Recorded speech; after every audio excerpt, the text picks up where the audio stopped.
What's up? Dneska nové video. Dneska čo budem točiť? Dneska je svadba mojho brata. To je celá moja rodina.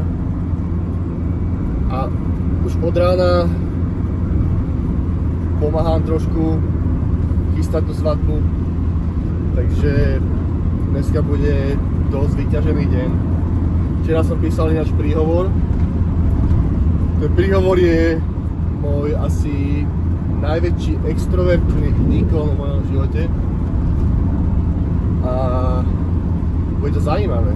Bude to veľmi zaujímavé, keď to budem vyprávať pred 80 ľuďmi.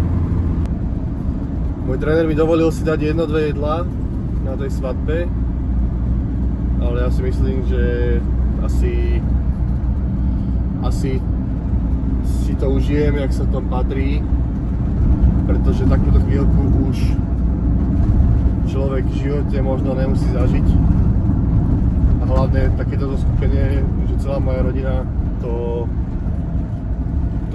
ešte som v živote nezažil, že by sme boli takto niekde. A ešte to je aj vlastne moja najbližšia rodina, že brat má svadbu, takže rád by som si to užil. A pozrite na môjho otca.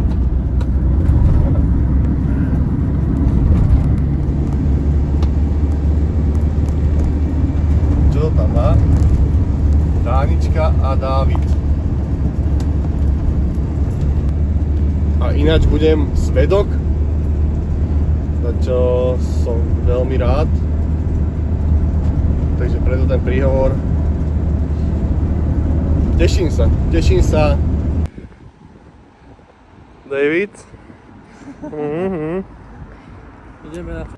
Tuto vlastne Dávid prvýkrát videl Táňu v šatoch a chceli to mať takto pekne natočené a boli otočení chrbtom a čítali si vlastne sľuby a potom sa vlastne uvideli naživo a obidvaja plakali.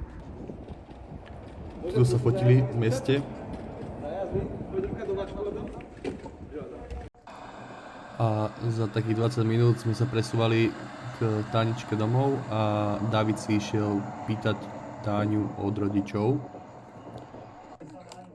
A takto si ju pekne vypýtal, dal jej kvety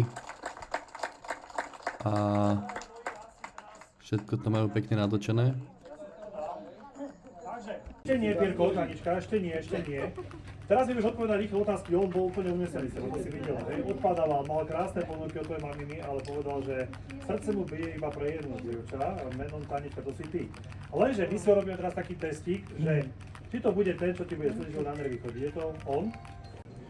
Tu sme v kostole, kde sa bude odohrávať obrad.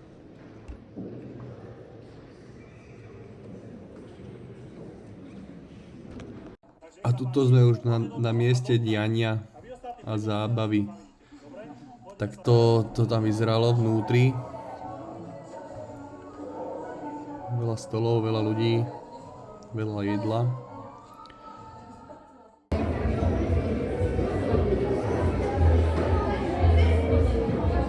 A takýto malý príchod, jak keď Nitra dá gól. Na. Toto je presne Nitra hokej. Všetci tam točia so šálmi, my tam s obrúskami. Toto bol celkom dobrý nápad zo strany Davida a Táničky, že celkom to uvoľnili a celkom to bolo také uvoľnenejšie potom. Tu mi už došiel môj blázon, môj Alexko. Krájanie torty, ktorú som nejedol, lebo som bol preplnený. Ale vyskúšal som ju a bola výborná. A tuto už tančíme, natáčame. Alex samozrejme o zábavu postarané. Samozrejme, tančeky nesmú chýbať.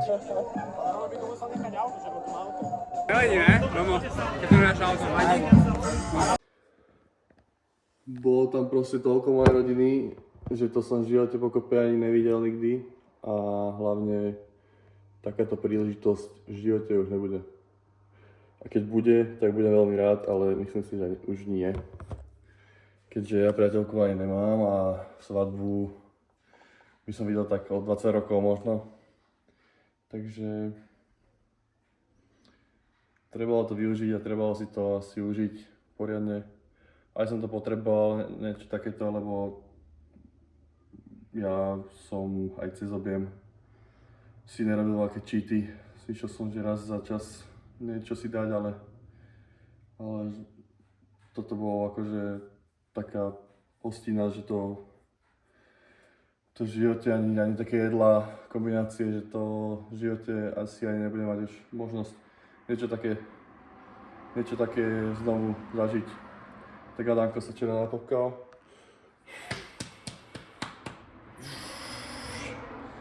Napráskal, aj opil.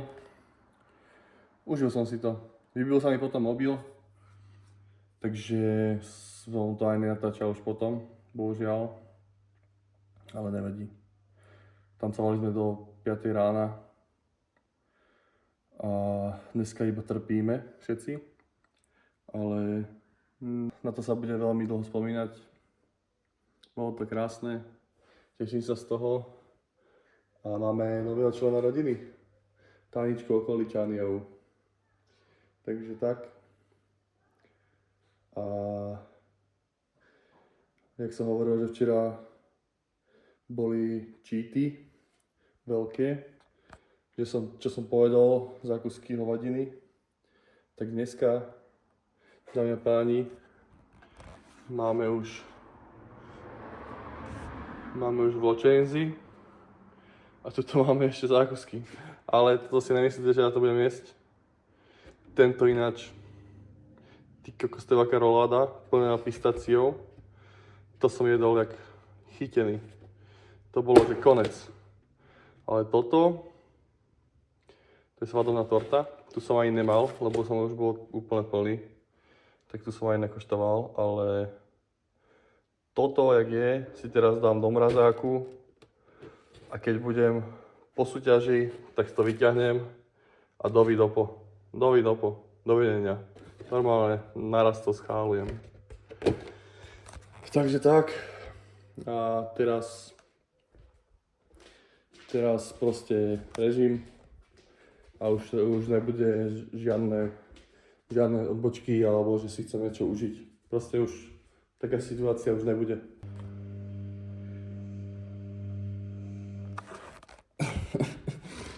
Trošku v pohode varili, ne? Trošku v pohode sa varilo. Trošku som si ulecel, ale hovorím, normálne nabehnem do posilky tých koz a budem šlapať dovtedy, dokým to nepôjde preč.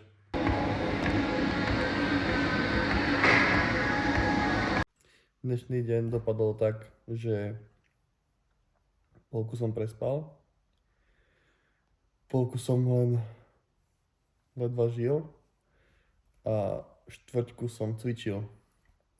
Mal som chrbát, napumpovalo ma jak blázen, lebo sacharidov mám tak na týždeň dopredu a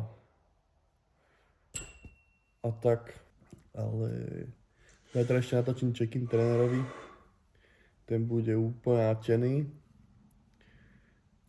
že mi jebe na hlavu. Takže dnešná váha bola 106,5 a tréner skoro odpadol. No, ale neľutujem to, lebo naozaj som si to užil, tú svadbu a nechcel som mať žiadne, nechcel som sa proste obmedzovať takýto veľký deň, ktorý už možno nikdy nezažijem, takže neľutujem to a teraz proste si to budem musieť utrpeť a ja som si toho vedomý, bohužiaľ, a treba to vypotiť tú vodu a začať makať viac. Dneska máme pôst, Dneska nedávame žiadne sacharidy, teda ako dávame pre tréningu a po tréningu, ale ináč nie. A treba to dať preč, všetko, ten odpad, čo som povedal, a vrátiť sa naspäť do režimu, lebo trošku som to pokašľal, ale hovorím, neľutujem to, bolo to super, tá svadba, užil som si to veľmi a bohužiaľ som si toho vedomý, budem teraz musieť 2-krát, 3-krát viac makať, aby som sa dostal naspäť. Let's go! Dneska máme ešte vysekať takú opravnú robotu, kde sme liali potier. Tak sme tam nezašťalovali sprchový kút. Treba to vysekať, ešte toto spravím. Chcel by som sa potom vypariť na kardio do Piešťan a musím ešte prejsť chalana do Sokoloviec, lebo tam murujú. A potom by som chcel dať nohy a po nohách by som chcel ísť do sauny ešte. Tak uvidíme, či to postíham.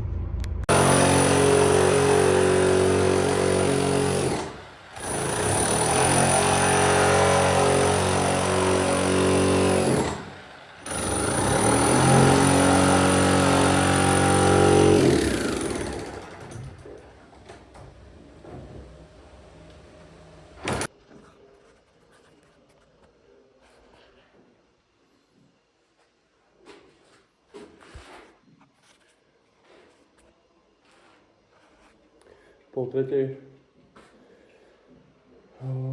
Rýchlo na kardio, idem pre chalana. Takže nakoniec nestíham ani tú saunu. Musel som ísť odniesť ešte oblek, zabudol som úplne na to. Mal som požičaný oblek z požičovne a dneska som ho musel vrátiť. Takže som musel ísť do Piešťan, naspäť a rovno si dám kardio aj odcvičím si a potom si budem robiť kroky, lebo mám ešte 6000 krokov spraviť, takže mám čo robiť. Je 6 hodín, takže poďme na to.